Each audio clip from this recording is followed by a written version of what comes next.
ছোট্ট মেয়েটা চিঠি লিখলেন তারেক রহমানকে, আর সেই চিঠি দিয়ে দলের মধ্যে শুরু হয়েছে আলোচনা সমালোচনার ঝড়। সম্প্রতি বিএনপির ভারপ্রাপ্ত চেয়ারম্যান তারেক রহমানকে উদ্দেশ্য করে চিঠি লিখেছেন নিউ ইয়র্কের প্রবাসী বাংলাদেশি কিশোরী প্রিসিলা।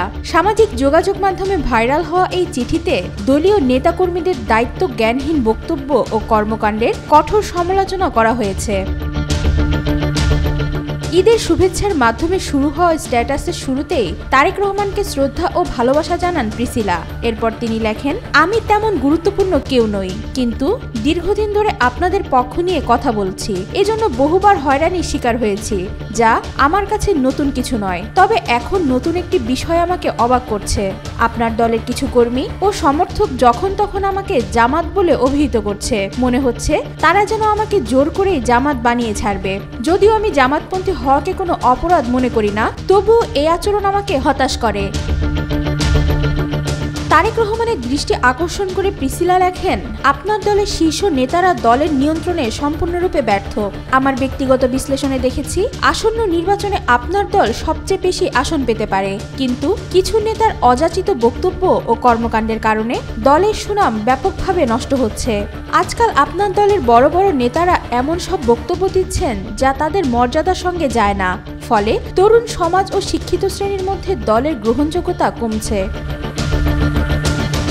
বিএনপিকে নিয়ে আগে লিখলে সমর্থন পেলেও এখন সেটা কমছে উল্লেখ করে প্রিসিলা বলেছেন, যখন আপনাদের পক্ষে পোস্ট দিতাম প্রচুর ইতিবাচক প্রতিক্রিয়া পেতাম, কিন্তু এখন সেই নেতাদের বক্তব্য প্রকাশ করলেই মানুষ ব্যঙ্গাত্মক প্রতিক্রিয়া দেখায় এবং হাহা রিয়াক্টে ভরে যায়। পরে পরামর্শ দিয়ে এই কিশোরী লিখেছেন, আমি মনে করি আপনার দলের নেতাদের বক্তব্যের বিষয়ে একটি সুস্পষ্ট নীতিমালা থাকা জরুরি। কে কি বলবেন, কোথায় বলবেন, কিভাবে বলবেন, এসব বিষয়ে নিয়ন্ত্রণ না করা গেলে দল আরও বিতর্কিত হবে।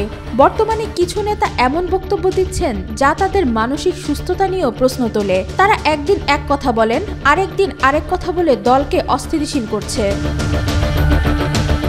এই চিঠিতে সতর্ক করে তিনি লিখেছেন, আমার মনে হয় না এই নেতারা সত্যিকার অর্থে আপনার কথা শোনেন বা দলের মঙ্গল চান। তাদের কথা শুনলে মনে হয় তারা ক্ষমতায় গিয়ে লুটপাট আর বিদেশে গাড়ি বাড়ি করার পরিকল্পনা করছে। স্যার, আপনি যদি এখনই সতর্ক না হন তাহলে ক্ষমতায় গিয়েও বেশি দিন টিকে থাকা কঠিন হয়ে যাবে। স্ট্যাটাসে বলা হয়, আমরা এমন এক সময় বসবাস করছি যেখানে যতগুলো টিভি চ্যানেল আছে তার চেয়ে সাংবাদিক বেশি। প্রতিটি ফেসবুক আইডি এখন এক একটি টিভি চ্যানেলের মতো কাজ করছে। অন্যায় কিছু করে এর নজরদারি থেকে বেঁচে যাওয়া প্রায় অসম্ভব। তাই দায়িত্বশীল আচরণ ও সুসংগঠিত নেতৃত্ব ছাড়া সফলতা আসবে না।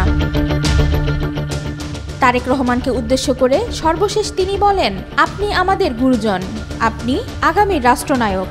আপনাকে পরামর্শ দেওয়ার যোগ্যতা আমার নেই, কিন্তু মানুষের মতামত ও বাস্তব পরিস্থিতি বিশ্লেষণ করেই এই চিঠিটি লিখলাম। আমি আপনাকে শুধু কিছুদিনের জন্য প্রধানমন্ত্রী হিসেবে দেখতে চাই না কোনো কারণে আপনার উপর আগের সরকারের মতো অপবাদ আসুক। তবে আমি মোটামুটি নিশ্চিত আপনার শীর্ষ নেতারাও আপনার নিয়ন্ত্রণের বাইরে। ওনারা জনগণের পালস বুঝে না, জনতার বিপক্ষে। যদি কোনো ভুল হয়ে থাকে দয়া করে ক্ষমাসুন্দর দৃষ্টিতে দেখবেন। এই বলেই তিনি তার স্ট্যাটাসটি শেষ করেন। ওয়াহিদা পারভীন ঈশিতা, আজকাল।